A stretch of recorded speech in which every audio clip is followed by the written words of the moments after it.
പ്രിയമുള്ളവരെ,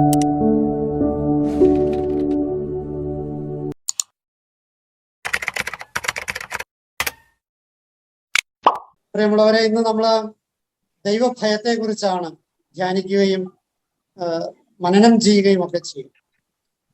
ഭയം എന്ന വാക്ക് ആർക്കും ഭയപ്പെടാനായിട്ട് ആഗ്രഹമില്ല. ഭയം എന്ന് പറയുന്നത് നമുക്ക് ഒഴിവാക്കാൻ ആഗ്രഹിക്കുന്ന ഒരു വികാരമാണ്. അങ്ങനെ ഒഴിവാക്കണമെന്ന് ആഗ്രഹിക്കുന്ന ഒന്നിനെയാണ് നമ്മൾ അനുഗ്രഹമായിട്ട് കാണുക. അതുകൊണ്ട് ഇതൊരു കോൺട്രഡിക്ടറിയാണ്. അതുകൊണ്ട് ഇത് മനസ്സിലാക്കാൻ അല്പം നമ്മുടെ ശ്രദ്ധ ആവശ്യമുണ്ട്. ഒപ്പം തന്നെ പരിശുദ്ധാത്മാവിന്റെ നിറവും കൃപയും ആവശ്യമുണ്ട്. അതുകൊണ്ട് ഒരു നിമിഷം നമുക്ക് പരിശുദ്ധാത്മാവിനോട് പ്രാർത്ഥിക്കാം. ദൈവഭയം ഞങ്ങൾക്ക് തരണമെന്ന് പറയുന്നതോടൊപ്പം ഈ ഭയം എന്താണെന്ന് തിരിച്ചറിയാനായിട്ടുള്ള ബോധം ഞങ്ങൾക്ക് നൽകണമെന്ന് പ്രാർത്ഥിച്ചുകൊണ്ട് നമുക്ക് ഇതിലേക്ക് പ്രവേശിക്കാം. ഭയം പലവിധമാണ്. അതിന്റെ അടിസ്ഥാന കാരണം കൊണ്ടാണ് അതിനെ പലതരത്തിലാക്കി വെച്ചിട്ട്. സാങ്കല്പിക ഭയങ്ങളുണ്ട്. യാത്ര ചെയ്താല് അപകടമുണ്ടാകാം, അതുകൊണ്ട് യാത്ര ചെയ്യണ്ട എന്ന് പറയുന്ന ഒരു സാങ്കല്പിക ഭയമാണ്. ലോകാവസാനം ഉണ്ടാകും, അതുകൊണ്ട് ഒന്നും ചെയ്യാതിരിക്കാം എന്നൊക്കെ വിചാരിക്കുന്നത് ഒരു സാങ്കല്പിക ഭയമാണ്. അതിന് ലോജിക്ക് ഇല്ലാത്തതാണ്. അപ്പോൾ കാര്യകാരണങ്ങളോ സാധ്യതകളോ കുറവുള്ള ഭയങ്ങളെയാണ് സാങ്കല്പിക ഭയങ്ങൾ എന്ന് പറയും. യാതൊരുവിധ കാരണത്താലും അത് സംഭവിക്കാനായിട്ടുള്ള സാധ്യത വളരെ വിരളമാണ് എന്നിരിക്കുന്ന കാര്യങ്ങളാണ് സാങ്കല്പിക ഭയങ്ങളുള്ളത്. അതൊരു തരത്തിൽ ഫോബിയ എന്നും വേണമെങ്കിൽ പറയാം. മുകളിൽ കയറാൻ പേടിയാ. കയറിയാൽ എന്ത് സംഭവിക്കും? ഒന്നും സംഭവിക്കില്ല, പക്ഷെ എനിക്ക് ഭയം. അപ്പോൾ അതൊരു സാങ്കല്പിക ഭയം. ഈ സാങ്കല്പിക ഭയങ്ങളുണ്ട്. രണ്ടാമതായിട്ട് പ്രശ്ന ഭയങ്ങളുണ്ട്. നമ്മളൊരു പ്രശ്നത്തെ അഭിമുഖീകരിച്ചുകൊണ്ടിരിക്കുക. ആ പ്രശ്നത്തെ അഭിമുഖീകരിക്കുന്നത് കൊണ്ടുള്ള ഭയം. ഉദാഹരണത്തിന് കൊടുങ്കാറ്റ് വരികയും ആ കൊടുങ്കാറ്റ് അഭിമുഖീകരിക്കുമ്പോൾ നമുക്ക് വരുന്ന ഭയം നമ്മുടെ ജീവൻ നഷ്ടപ്പെടുമോ, നമ്മുടെ വസ്തുക്കളോ നഷ്ടപ്പെടുമോ എന്നൊക്കെയുള്ള ഭയം. ഇടിമിന്നലും ഇടിവെട്ടും ഉണ്ടാകുകയും നമുക്ക് ഭയമുണ്ടാകും. ഇതൊക്കെ ഒരു പ്രശ്നത്തെ അഭിമുഖീകരിക്കുമ്പോൾ ഉണ്ടാകുന്ന ഭയം. പരീക്ഷ വരികയാണ്, കുട്ടികൾക്ക് പരീക്ഷയെ പേടി, ഇതൊരു പ്രശ്ന ഭയമാണ്. മൂന്നാമത്തേത് ശിക്ഷാ ഭയമാണ്. ഞാൻ എന്തെങ്കിലും തെറ്റ് ചെയ്താല് ശിക്ഷ ഉണ്ടാകും. കുട്ടികളിൽ പഠിച്ചില്ലെങ്കിൽ ഭയമാണ്, ക്ലാസ്സിൽ പോകാൻ ഭയം. കാരണം എന്താ? ശിക്ഷ കിട്ടുമെന്നുള്ള പേടിയാണ്. അല്ലെങ്കിൽ മാതാപിതാക്കന്മാര് ശിക്ഷ തരുമോ എന്നുള്ള പേടി, അല്ലെങ്കിൽ പോലീസുകാർ ശിക്ഷ തരുമോ എന്നുള്ള പേടി, അല്ലെങ്കിൽ കോടതി ശിക്ഷ തരുമോ എന്നുള്ള പേടി. അങ്ങനെ ശിക്ഷാഭയങ്ങൾ ഉണ്ടാകും. നാലാമത്തേത് നഷ്ടഭയമാണ്. ഒരു സംഘടനയുടെ തെരഞ്ഞെടുപ്പ് നടക്കുക, തെരഞ്ഞെടുപ്പിന് പോകുന്നില്ല, എന്തിനാ പോകണേ? പോകാത്തത്? പോയാൽ അവിടെ എന്തെങ്കിലും സ്ഥാനം ഏൽക്കേണ്ടി വരും. അതുകൊണ്ട് അങ്ങനെ ഏറ്റാല് എനിക്ക് സമയം നഷ്ടം വരും. ഒരാളെ പ്രസംഗത്തിന് വിളിക്കുക, പ്രസംഗിക്കില്ല, എന്തിയെ? പ്രസംഗിച്ചാല് എന്റെ മാനം പോകും, എന്റെ സൽപ്പേര്, അല്ലെങ്കിൽ എന്നെ കളിയാക്കും, എന്റെ സൽപ്പേര് നഷ്ടപ്പെടും. ഇതൊക്കെ നഷ്ടഭയങ്ങളാണ്. സമയനഷ്ടം, സമ്പത്തിന്റെ നഷ്ടം. പള്ളിയില് പിരിവ് കൊടുക്കില്ല, പിരിവ് കൊടുക്കാൻ പേടിയാ. കാരണം എന്താ? സമ്പത്ത് നഷ്ടപ്പെടും എന്നുള്ള ഭയം. പള്ളി പണിയണ്ട, പള്ളി പണിതാല് എന്താ പ്രശ്നം? പള്ളി പണിതാല് എന്റെ പിരിവ് പോകും, അതുകൊണ്ട് പള്ളി പണിയെ ഭയമാണ്. പള്ളിയിൽ എന്തെങ്കിലും ഡെവലപ്മെന്റ് നടക്കുന്നത് എനിക്ക് ഭയമാണ്, കാരണം ഡെവലപ്മെന്റ് നടന്നാൽ എൻ്റെ കാശ് പോകും. അപ്പം ഇങ്ങനെ നഷ്ടഭയങ്ങളുണ്ട്. സാന്നിധ്യ ഭയങ്ങളുണ്ട്. ഏതെങ്കിലും ഒരു ഒരു ജീവിയുടെയോ ഒരു മനുഷ്യന്റെയോ സാന്നിധ്യം നമ്മൾ ഭയം ഉണ്ടാകും. ചിലപ്പോ നമ്മളെ വല്ലാതെ കൺട്രോൾ ചെയ്യുന്ന മനുഷ്യര്, നമ്മളെ വല്ലാതെ നിയന്ത്രിക്കുന്ന മനുഷ്യര്, അവരുടെ സാന്നിധ്യം നമുക്ക് ഭയം ഉണ്ടാകും. വല്ലാണ്ട് നിയന്ത്രിക്കുന്ന അമ്മായിയമ്മ, വല്ലാതെ നിയന്ത്രിക്കുന്ന ഭർത്താവ്, വല്ലാതെ നിയന്ത്രിക്കുന്ന അധ്യാപകര്, വല്ലാതെ നിയന്ത്രിക്കുന്ന വൈദികര്, വല്ലാതെ നിയന്ത്രിക്കുന്ന സിസ്റ്റേഴ്സ്, ഇങ്ങനെ ഒരുപാട് നിയന്ത്രണങ്ങൾ ഏർപ്പെടുത്തുന്നവരെ നമുക്ക് ഭയമാണ്. അതുപോലെ തന്നെ അവരുടെ സാന്നിധ്യം നമുക്ക് ഭയമുണ്ടാകും. പാമ്പിന്റെ സാന്നിധ്യം, വന്യജീവികളുടെ സാന്നിധ്യം, ഇതൊക്കെ നമ്മൾ ആ സാന്നിധ്യം മൂലം നമുക്ക് ഭയം ഉണ്ടാകും. മറ്റൊന്ന്, വിശ്വാസമില്ലായ്മ കൊണ്ട് ഭയം ഉണ്ടാകും. എനിക്ക് ഒരു ജോലി കിട്ടുമോ, എനിക്ക് നല്ല ജീവിത പങ്കാളിയെ കിട്ടുമോ, എൻ്റെ ദാമ്പത്യം വിജയിക്കുമോ, ഇങ്ങനെ ഒരുപാട് വിശ്വാസമില്ലാത്തത് ഉള്ള ഭയം. അത് ദൈവത്തിലുള്ള വിശ്വാസക്കുറവാകാം, മനുഷ്യനുള്ള വിശ്വാസക്കുറവാകാം. ഇനി ആ വീട്ടിൽ ചെന്നാൽ എന്തായിരിക്കും, ഇങ്ങനെ വിശ്വാസരാഹിത്യം കൊണ്ടുള്ള ഭയമുണ്ട്. അങ്ങനെ പലതരത്തിലുള്ള ഭയങ്ങളുണ്ട്. ഇങ്ങനെയുള്ള ഭയങ്ങളൊന്നും നമുക്ക് ഉണ്ടാകരുത് എന്നാണ് ക്രിസ്തു നമ്മളോട് പറയുക. ഒരർത്ഥത്തില് വചനം ഭയപ്പെടണം എന്നാവശ്യപ്പെടുന്നതിനേക്കാൾ കൂടുതൽ ഭയപ്പെടേണ്ട എന്നാവശ്യപ്പെടുന്ന വചനമാണ് കൂടുതൽ. കൃത്യമായിട്ട് പെറുക്കി എടുത്തു കഴിഞ്ഞാല് 365 ദിവസമുണ്ട് ഒരു വർഷമെങ്കില് 366 പ്രാവശ്യം ബൈബിളില് പറയുന്നുണ്ട് ഭയപ്പെടേണ്ട കാര്യമില്ല. ദൈവത്തെ ഭയപ്പെടേണ്ട, അല്ലെങ്കിൽ മനുഷ്യനെ ഭയപ്പെടേണ്ട എന്നൊക്കെ പറയുന്നു. അങ്ങനെ പറയുമ്പോഴും ഭയപ്പെടണം എന്ന് പറയുന്ന കാര്യങ്ങളുണ്ട്. അപ്പൊ ഭയം എന്താണ്, ദൈവഭയം എന്താണ്, അത് ഒന്ന് വിലയിരുത്തപ്പെടേണ്ടതുണ്ട്. വളരെ കൃത്യമായി പറഞ്ഞു കഴിഞ്ഞാല് ഈ നേരത്തെ പറഞ്ഞ വിഭാഗങ്ങളിൽ പെടുന്നതൊന്നുമല്ല ദൈവഭയം. ദൈവഭയം എന്ന് പറയുന്നത്, ഞാൻ തിന്മ ചെയ്താല്, ഞാൻ എൻ്റെ കടമകളിൽ നിന്ന് മാറി നിന്നാല്, ഞാൻ ക്ഷമിക്കാതിരുന്നാല്, ഈ 3 കാര്യങ്ങൾ, തിന്മ ചെയ്താല്, എൻ്റെ കടമകൾ നിർവഹിക്കാതിരുന്നാല്, ഞാൻ ക്ഷമിക്കാതിരുന്നാല്, ഈ 3 കാരണങ്ങളാല് ഞാൻ ദൈവത്തിൽ നിന്ന് അകലാൻ സാധ്യതയുണ്ട്. ഈ 3 കാരണങ്ങൾ കൊണ്ട് ദൈവത്തിൽ നിന്ന് അകലുമോ എന്ന ഭയത്തെയാണ് ദൈവഭയം എന്ന് പറയുക. ദൈവത്തെ ഭയപ്പെടുന്നതല്ല, ഞാൻ ദൈവത്തിൽ നിന്ന് അകലുമോ എന്ന ഭയമാണ് ദൈവഭയം. മനസ്സിലായി കാണുമെന്ന് വിചാരിക്കുകയാണ്. ദൈവത്തിന്റെ സാന്നിധ്യമോ, ദൈവത്തിന്റെ ശിക്ഷയോ, ദൈവമെന്ന പ്രശ്നമോ ഇതൊന്നുമല്ല. മറിച്ച് ദൈവഭയം എന്ന് വച്ചാല്, ഞാൻ എൻ്റെ കയ്യിലിരിപ്പ് കൊണ്ട് ദൈവത്തിൽ നിന്ന് അകലുമോ എന്ന ഭയത്തെയാണ് ദൈവഭയം എന്ന് പറയാം. മനസ്സിലായി കാണുമെന്ന് വിചാരിക്കുകയാണ്. അപ്പോ എൻ്റെ പാപങ്ങള്, എൻ്റെ കടമകൾ ചെയ്യാതിരിക്കല്, അതായത് സൽക്കർമ്മങ്ങൾ ചെയ്യാതിരിക്കല്, അതുപോലെ തന്നെ ഞാൻ ക്ഷമിക്കാതിരിക്കല്, ഈ 3 കാര്യങ്ങൾ കൊണ്ട് ഞാൻ ദൈവത്തിൽ നിന്ന് അകലാൻ സാധ്യതയുണ്ട്. ആ 3 കാര്യങ്ങൾ കൊണ്ട് ഞാൻ ദൈവത്തിൽ നിന്ന് അകലുമോ എന്ന ഭയത്തെയാണ് ദൈവഭയം എന്നതുകൊണ്ട് ബൈബിള്, അല്ലെങ്കിൽ നമ്മുടെ വിശ്വാസം, നമ്മുടെ ആധ്യാത്മിക ധാര നമ്മളെ പഠിപ്പിക്കുന്ന ദൈവഭയം. ഈ ദൈവഭയം ഉണ്ടാകേണ്ടതാണ്. ഈ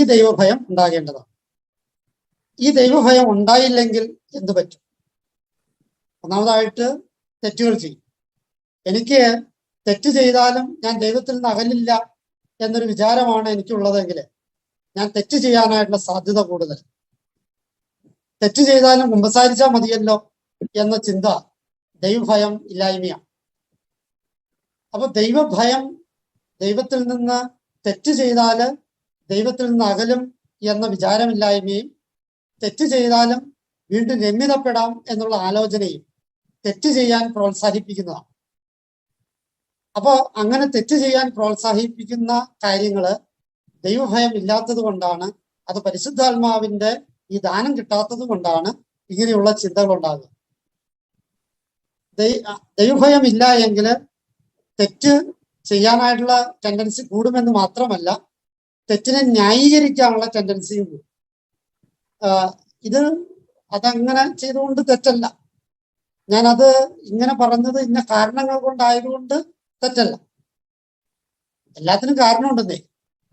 അപ്പൊ കാരണങ്ങൾ പറഞ്ഞ് ന്യായീകരിച്ച് ഈ ദൈവഭയം ഇല്ലാത്തവര് ഈ കാരണങ്ങൾ പറഞ്ഞ് തെറ്റിനെ ന്യായീകരിക്കും. കാരണങ്ങൾ പറഞ്ഞ് തെറ്റിനെ ന്യായീകരിക്കുന്നതിന്റെ കാരണം ദൈവഭയമില്ലാത്തത്. തെറ്റ് ചെയ്താലും കുഴപ്പമില്ല എന്ന് പറയുന്നത് ദൈവഭയം ഇല്ലാത്തതുകൊണ്ടാണ്. തെറ്റ് ചെയ്താലും കുമ്പസാരിച്ചാൽ മതിയല്ലോ എന്ന് പറയുന്നതും ദൈവഭയം ഇല്ലാത്തതുകൊണ്ടാണ്. അപ്പോ ദൈവഭയം ഇല്ലെങ്കിൽ തെറ്റ് ചെയ്യാനായിട്ടുള്ള സാധ്യത കൂടുതലാണ്. മാത്രമല്ല, തെറ്റ് ചെയ്യുക മാത്രമല്ല, നമുക്ക് അനുരഞ്ജനമോ അല്ലെങ്കിൽ നമുക്ക് ഈ പാപബോധമോ ഇല്ലാതെ പോകും. അപ്പൊ ദൈവഭയമാണ് പാപബോധം നൽകുക. പാപബോധം ഉണ്ടായാലാണ് തെറ്റ് ചെയ്യാതിരിക്കുകയുള്ളൂ, തെറ്റാണെന്ന് തിരിച്ചറിയാൻ പറ്റുള്ളൂ, തെറ്റിൽ നിന്ന് മാറി നടക്കുകയുള്ളൂ. അപ്പോ തിന്മയുമായി ബന്ധപ്പെട്ട് നമ്മള് ദൈവഭയം ഇല്ല എങ്കിൽ തിന്മയുമായി ബന്ധപ്പെട്ട് വലിയ അപകടങ്ങൾ ഉണ്ട്. മറ്റൊരു പ്രശ്നം, ദൈവഭയം ഇല്ലാത്തവൻ കടമ ചെയ്യില്ല. കടമ എന്ന് വെച്ചാല് നിയമപരമായ കടമകളുണ്ട്, സമൂഹം തരുന്ന കടമകളുണ്ട്, നമ്മുടെ ദൈവം തരുന്ന കടമകൾ, രാഷ്ട്രം തരുന്ന കടമകള്, നിയമം തരുന്ന കടമകളുണ്ട്. നമ്മുടെ ഉദാഹരണത്തിന് മാതാപിതാക്കന്മാരെ ശുശ്രൂഷ ചെയ്യണം. ഇത് ഈയൊരു കടമ ദൈവം തരുന്ന കടമയാണ്, സമൂഹം തരുന്ന കടമയാണ്, രാഷ്ട്രം തരുന്ന കടമയാണ്. എന്നിട്ട് നമ്മൾ ചെയ്യുന്നില്ല. എന്തെങ്കിലുമൊക്കെ ന്യായീകരണം പറഞ്ഞ് നമ്മൾ അതിൽ നിന്നൊക്കെ രക്ഷപ്പെടാനായിട്ടുള്ള സാധ്യതകളാണ് വരുന്നത്. അപ്പോൾ കടമകള് പാവപ്പെട്ടവനെ സഹായിക്കുക, നമ്മുടെ വ്യക്തി ജീവിതത്തോട്, നമ്മുടെ ഓരോരുത്തരുടെയും ശരീരത്തോടുള്ള കടമകൾ, ശരീരത്തെ ശുദ്ധിയായി സൂക്ഷിക്കുക, ശരീരത്തിന് ഹാനികരമായ ഭക്ഷണ പദാർത്ഥങ്ങള്, പാനീയങ്ങള് കഴിക്കാതിരിക്കുക, ഇതൊക്കെ ശരീരത്തോടുള്ള കടമകളാണ്. ജീവിത പങ്കാളിയോട് കടമകളുണ്ട്, മക്കളോട് കടമകളുണ്ട്, മാതാപിതാക്കന്മാരോട് കടമകളുണ്ട്, രാഷ്ട്രത്തോട് കടമകളുണ്ട്, കുടുംബത്തോട് കടമകളുണ്ട്, അയൽവക്കക്കാരോട് കടമകളുണ്ട്. ഈ കടമകള് ചെയ്യാതെ പോകും ഈ ദൈവഭയമില്ലായ. മറ്റൊരു പ്രശ്നം, ദൈവഭയമില്ലെങ്കിൽ ക്ഷമിക്കില്ല. എന്നെ കൊണ്ട് ക്ഷമിക്കാൻ പറ്റില്ല. അതുകൊണ്ടാണ് ക്രിസ്തു എന്ത് കുറ്റം ചെയ്തവരോടും തൻ്റെ അടുത്തേക്ക് വരാൻ പറഞ്ഞപ്പോഴും ക്ഷമിക്കാത്തവരോട് നീ ബലിവസ്തുവോടെ വെച്ചിട്ട് പോയി രമ്യതപ്പെട്ടിട്ട് വന്ന് ബലിയർപ്പിക്കുക എന്ന് പറയും. അപ്പോ അത്രയും പ്രധാനപ്പെട്ടതാണ് ക്ഷമിക്കുക എന്നുള്ളത്. നമുക്ക് മറ്റുള്ളവരോട് ക്ഷമിക്കാൻ പറ്റുന്നില്ലെങ്കിൽ അതിന്റെ കാരണം ദൈവഭയം ഇല്ല എന്നുള്ളത്. ദൈവഭയം ഉള്ളവൻ എന്ത് ചെയ്യും? അവൻ ക്ഷമിക്കും. കാരണം ഞാൻ ക്ഷമിച്ചതിന് എന്നോട് ക്ഷമിക്കില്ല ദൈവം. അത് നമ്മൾ ദൈവവുമായുള്ള ഉടമ്പടിയാണ്. സ്വർഗസ്ഥനായ പിതാവേ എന്ന പ്രാർത്ഥന ചെല്ലുമ്പോൾ നമ്മുടെ ഉടമ്പടി എന്താ? ഞങ്ങൾ മറ്റുള്ളവരോട് ക്ഷമിച്ചതുപോലെ ഞങ്ങളോട് ക്ഷമിക്കണം. അപ്പൊ ക്ഷമിക്കാത്തവൻ എന്തുകൊണ്ടാണ് ക്ഷമിക്കാത്ത? അവന് ദൈവഭയമില്ല. ദൈവഭയം ഉണ്ടെങ്കിൽ പണ്ട് ക്ഷമിച്ചേനെ. അപ്പൊ അനുരഞ്ജനം അല്ലെങ്കിൽ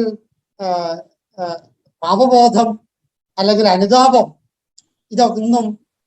ഇതൊക്കെ ഉണ്ടാകുന്നത് ദൈവഭയത്തിൽ നിന്നാണ്. ദൈവത്തെ ഭയപ്പെടുന്നതിൽ നിന്നല്ല, ഞാൻ ദൈവത്തിൽ നിന്നകന്നു എന്നതാണ് ദൈവഭയം. ദൈവത്തെ ഭയപ്പെടുന്ന ചില രീതികള് വചനത്തില്, പുതിയ നിയമത്തില് ഒന്ന് എടുക്കാം. ലൂക്കയുടെ സുവിശേഷം 18-ാമത്തെ അധ്യായം 2-ാമത്തെ വാക്യത്തില് ദൈവത്തെ ഭയപ്പെടാത്ത ഒരാള് ദൈവത്തെ നിന്ദിക്കുന്ന നമ്മൾ വായിക്കുന്നുണ്ട്. അത് വേറൊന്നുമല്ല, യേശു കുരിശിൽ മരിക്കുന്ന സമയത്ത് നല്ല കള്ളനും മറ്റൊരു കള്ളനും, ഈ നല്ല കള്ളൻ മറ്റേ കള്ളനോട് ചോദിക്കുകയാണ്, നിനക്ക് ദൈവത്തെ ഭയമില്ലേ? കാരണം ദൈവത്തെ നിന്ദിക്കുക, നമ്മുടെ വാക്കുകളിലൂടെ